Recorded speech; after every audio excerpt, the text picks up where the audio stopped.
Industrial control systems are what we call the specialized industrial computers that control critical infrastructure and process automation systems. Examples of where industrial control systems are used in critical infrastructure include the power grid, water and wastewater management, transportation, and natural gas. Process automation systems that use industrial control systems include nuclear power plants, oil refineries, steel mills, and most types of factories. Anytime an industrial process is automated, an industrial control system is likely being used. Because so much of modern life depends upon the convenience and safety afforded by industrial control systems, cybersecurity is of utmost importance for these systems. Imagine the catastrophic consequences that could result from a crippled power grid, a contaminated water supply, or a hijacked transportation system. Lives could be lost from loss of power in hospitals or other care facilities. Large populations could become sick from contaminated drinking water. And trains could be derailed to not only injure passengers, but to render mass transit systems inoperable. Because these systems were designed with reliability in mind, security, often considered to be an enemy of usability, has traditionally been ignored or deprioritized. Since the first recorded attack on industrial control systems in 2010, with the Stuxnet attack on the Natanz uranium enrichment facility, the need for cybersecurity in industrial control systems has become recognized. When you picture a hacker, you may think of a shady figure wearing a hoodie in a dark room, surrounded by computers, working away feverishly to bypass an organization's firewall. While we may never know if hackers really do like to wear hoodies or work in the dark, one thing we do know is that most of the time, initial access to a target organization is gained via phishing. That is, a malicious email that is crafted to appear as if it is from a reputable source with the intent of tricking the user into clicking on a malicious link or providing sensitive information. According to the Verizon 2022 Data Breach Investigations Report, approximately 82% of all breaches involved some form of social engineering, making it a top concern for network defenders. Since the Stuxnet infection of the uranium enrichment facility at Natanz, several additional notable cybersecurity attacks have occurred across the world. These include the 2014 attack on a steel mill in Germany, the 2015 and 2016 attacks on the Ukrainian power grid, the 2017 attack on a Saudi Arabian petrochemical plant, the 2021 attack on an American gasoline pipeline, an attack on a water treatment facility in Florida, and more. The motivation for these attacks ranges from political gain by nation-states to financial gain by organized cybercrime gangs. With attacks on industrial control systems becoming more common every year, cybersecurity for industrial control systems is quickly becoming a necessary component for many organizations. One emerging trend over the past decade has been malware, which is tailored specifically to industrial control systems. Malware, such as Stuxnet, Indestroyer, Triton, and Pipedream, to name a few, have been used to target ICS hardware specifically, with the intent of disrupting operations or destroying equipment. Developing custom malware is a time and resource-expensive endeavor, and is usually seen only in highly targeted attacks, although this may change soon with the recent introduction of modular ICS attack frameworks such as Indestroyer and Pipedream.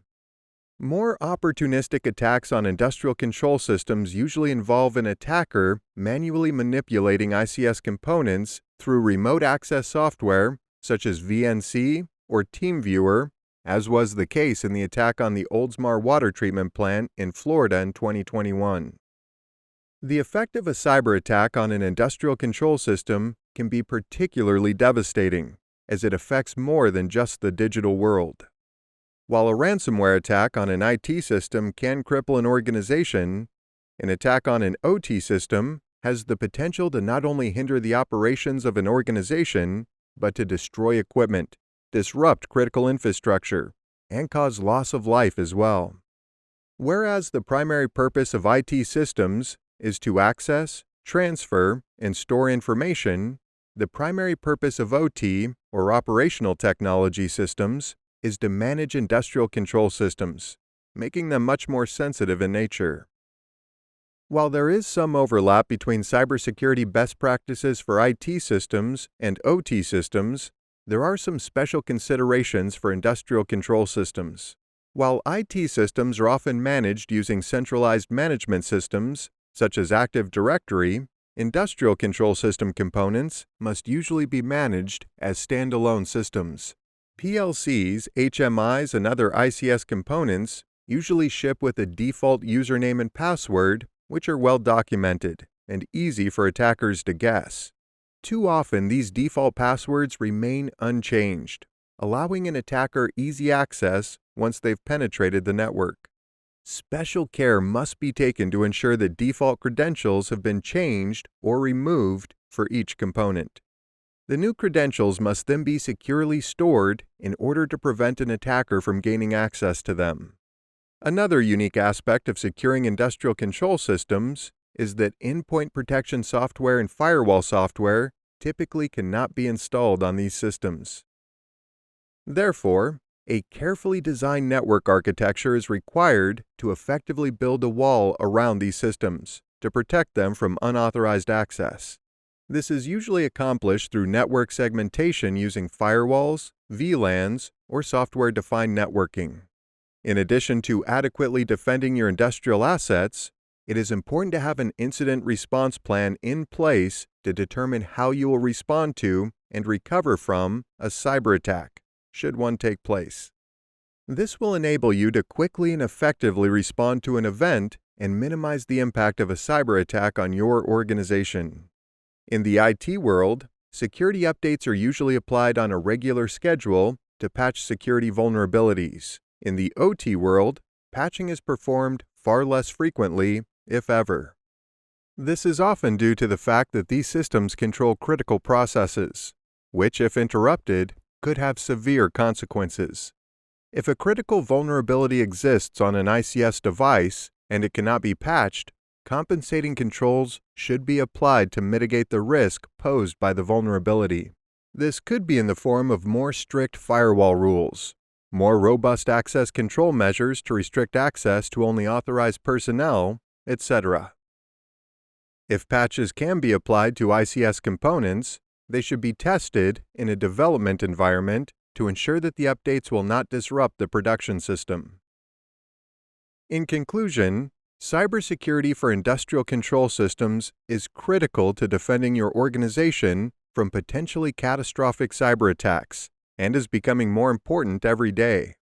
Having securely configured industrial control systems does not happen by accident, and a proactive approach is required to identify risks, protect assets, detect attacks, and respond to and recover from incidents.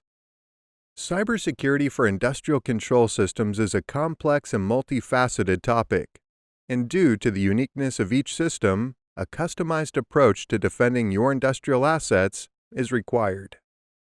Despite the additional complexity that securing industrial control systems brings compared to traditional IT systems, it is possible, and knowing how to properly identify risk, implement defensive controls, and plan for security events will make you a valuable asset to any organization that relies on operational technology for their critical functions.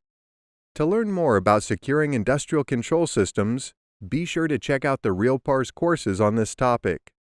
In these courses, you'll learn about ICS malware, ICS attackers, past ICS security events, and how to defend your network from similar attacks in the future.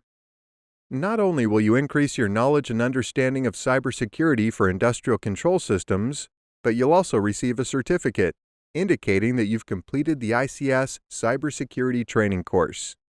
You can find a link to this course in the description of this video.